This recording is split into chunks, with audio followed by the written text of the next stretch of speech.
Greeting, lovely souls. Hi. So recently I posted a video. The video was about how to get detached from all your chakras or your pipes or whatever they call that. Strings get disattached. So I don't know, I don't have any visual reference, but like anybody can imagine a cord. You know, when you do hospital, I know it's like not a good example, but when they put the IV, and in the IV there is a plastic pipe through which the IV goes, the usually physiological fluid or whatever, the IV fluid. So imagine that kind of cord. Is our energy channels or portals, are they thicker or thinner? It doesn't matter. It's for your mind as a visual reference. We are humans living in avatar, in the physical avatar 3D world, so to say. Everything is debatable, of course, but we always need some type of reference, and it doesn't matter if you are an audible person, if you're a visual person, if you're a person that need to touch everything. When we imagine certain things, it helps us to understand. It basically helps our brain to do the disattachment. Now, what is the percentage of that practice that I posted about get disattached from the loved ones, ex-loved ones? Is because how should I say that, a lot of people misunderstood. I got a few messages, and I also thought maybe I didn't explain enough. I was talking about the other side of this technique. Now, what is the gradation of that? Is that esoteric? Is that magic? Is that like magic? I'm not talking about doing something with objects. No, magic, like I mean the mentality of have a flexible mentality of being not an esoteric way, but have a flexible mind. You know what I mean? So if I look at something, I'm not always assume what I see is what it is. There is always everything is debatable. If the sun is blue, the sun is blue. So anyhow, back to the disattachment. Sometimes we need even to disattach from our parents. And yes, because sometimes we get attached to our family members, especially mother, father, and sometimes that very strong attachment to our parents, especially sometimes son and the mother, sometimes it will prevent a man to build a strong foundation of a family or relationship, because he always need to ask his mom opinion, or the mom will influence this man's life to the point that the man will forever stay single. And so we have to be careful, because disattachment from our family doesn't mean that you're leaving them alone or neglecting or whatever. Disattachment means you become your own self. You become an adult, right? You become your own world, right? And nobody should penetrate your world, give suggestion, give you idea on how to live your life. And so continue on.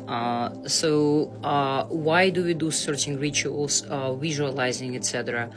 Before anything happens in our life, such as you want to drink a coffee, you will visualize that coffee. You smell that smell, you imagine that flavor in your mouth, or whatever, coffee, it doesn't matter. And then you will go and make it, or you will go and buy it, or you will go and do something to materialize your thought, yes or no? So it's basically, it applies to anything. Before you make a dinner or before you go to a restaurant, you imagining and then you're doing it. Before you go on a date with somebody, you imagining, and sometimes you're not imagining the right thing. So be careful with that. But however, our imagination plays a huge role in our life. When you go for a professional training, or when you change a job, or when you open your business, change career, etc., or when you buy a plane ticket to a country you've never been, we usually visualize, we kind of anticipating that ocean or those mountains or that something else, right? The ski resort or whatever. And so imagining things such as a cord attached to your axis, right, will help you to basically create or co-create new neurons. We have a lot of neurons in our brain. They call it, I think, mirror neurons, whatever. So when you practice for more than one day, your own brain will tell you another story that you are disattached. So treat it as esoteric, treat it as supernatural, treat it as psychology. It doesn't matter how you treat that practice, it works. As long as you put in effort and as long as you spend some time with yourself doing this practice.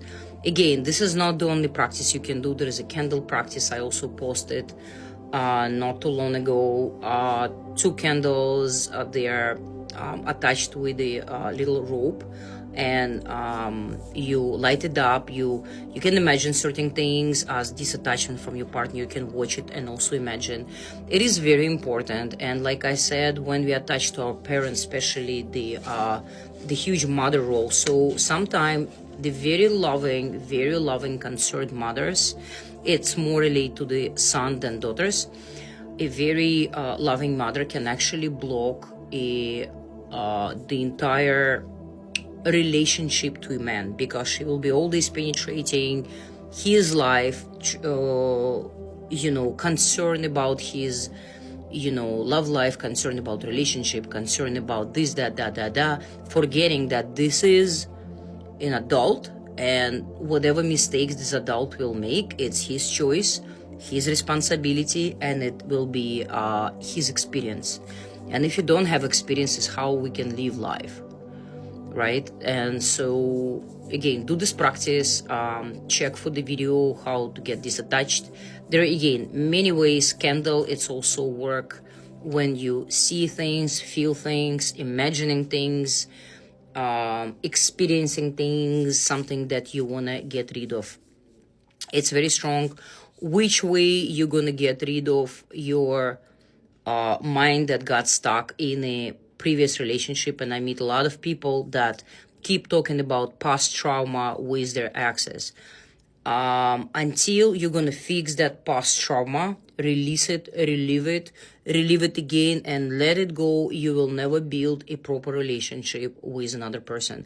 And you will be most likely attracting same kind of people with the same kind of attitude, wounded and hurted, and you'll be both of the people in that relationship will be not only toxic to each other, but constantly talking about your memories, your past, and this and that.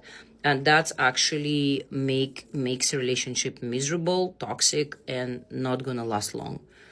And so get rid of the old stains before you, or get rid of the old clothes before you buy new clothes. Again, this is just an example. I don't call people things, but again, relationship and stuff, whatever we lived, we went through, it's better to let it go, to release it, to relieve it, experience that pain, but then let it go. Stop constantly talking about that to other people. The more we talk about that to other people, including, the more we relieve it, the more we reprogramming same old.